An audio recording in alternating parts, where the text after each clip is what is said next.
फाल्गुन शुक्ल पक्ष आमल की एकादशी कथा। एक वैदिश नाम के नगर में ब्राह्मण, क्षत्रिय, वैश्य और शूद्र चारों वर्ण आनंद सहित रहते थे।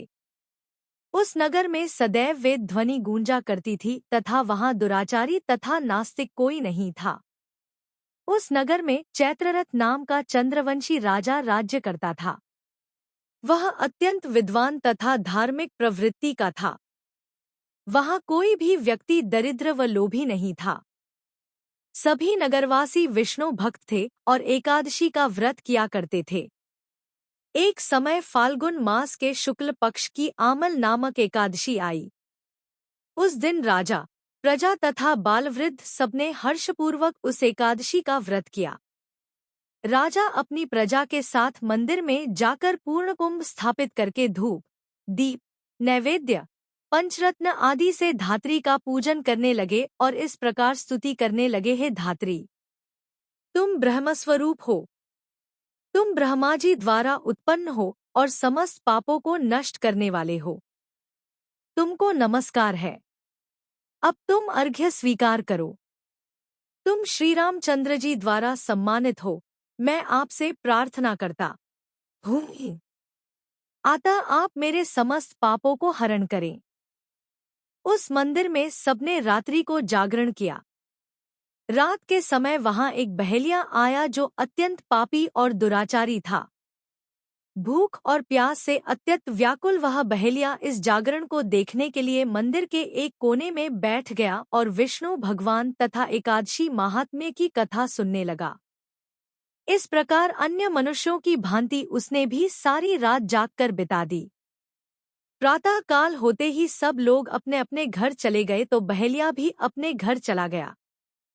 कुछ समय बीतने के पश्चात उस बहेलिये की मृत्यु हो गई, मगर उस आमल की एकादशी के व्रत तथा जागरण से उसने राजा विदुरथ के घर जन्म लिया और उसका नाम वसुरथ रखा गया। युवा होने पर वह चतुरंगिणी सेना के सहित धनधान्य से युक्त होकर 10,000 ग्रामों का पालन लगा।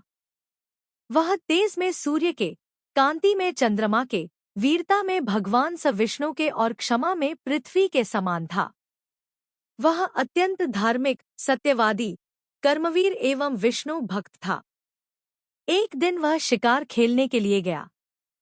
दैवयोग से वह मार्ग भूल गया और उसी वन में एक वृक्ष के नीचे सो गया।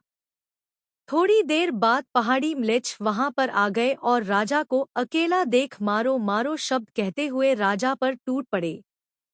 वह म्लेच्छ कहने लगे, इस दुष्ट राजा ने हमारे माता पिता, पुत्र, पौत्र आदि अनेक संबंधियों को मारा है, अतः इसको अवश्य मारना चाहिए।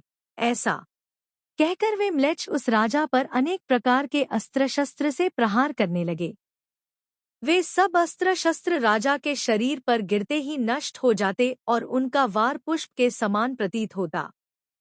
अब उन म्लेच्छों के अस्त्र शस्त्र उल्टे उन्हीं पर प्रहार करने लगे, जिससे वे मूर्छित होकर गिरने लगे। उसी समय राजा के शरीर से एक दिव्य स्त्री उत्पन्न हुई। वह स्त्री अत्यंत सुंदर होते हुए भी उसकी भ्रिकुटी टेढ़ी थी। उसकी आंखों से लाल लाल अग्नि निकल रही थी, जिससे वह स्वयं महाकाली के समान प्रतीत होती थी। वह स्त्री म्लेच्छों को मारने दौड़ी और थोड़ी ही देर में उसने सब म्लेच्छों को काल के गाल में पहुंचा दिया। जब राजा सोकर उठा तो म्लेच्छों को मरा हुआ देखकर सोचने लगा, इन शत्रुओं को किसने मारा है? इस वन में मेरा कौन हितैषी रहता है? राजा ऐसा विचार कर ही रहा था कि आकाशवाणी हुई, हे ने राजा, इस संसार में विष्णु भगवान के अतिरिक्त कौन तेरी रक्षा कर सकता है? इस आकाशवाणी को सुनकर राजा अपने राज्य में आ गया और सुखपूर्वक राज्य करने लगा। महर्षि वशिष्ठ बोले, हे राजन, यह आमल की एकादशी के व्रत का प्रभाव था। जो मनुष्य इस आमल की एकादशी का व्रत करते हैं, वे प्रत्येक कार्य में सफल होते हैं और अंत में विष्णु लोक को जाते हैं।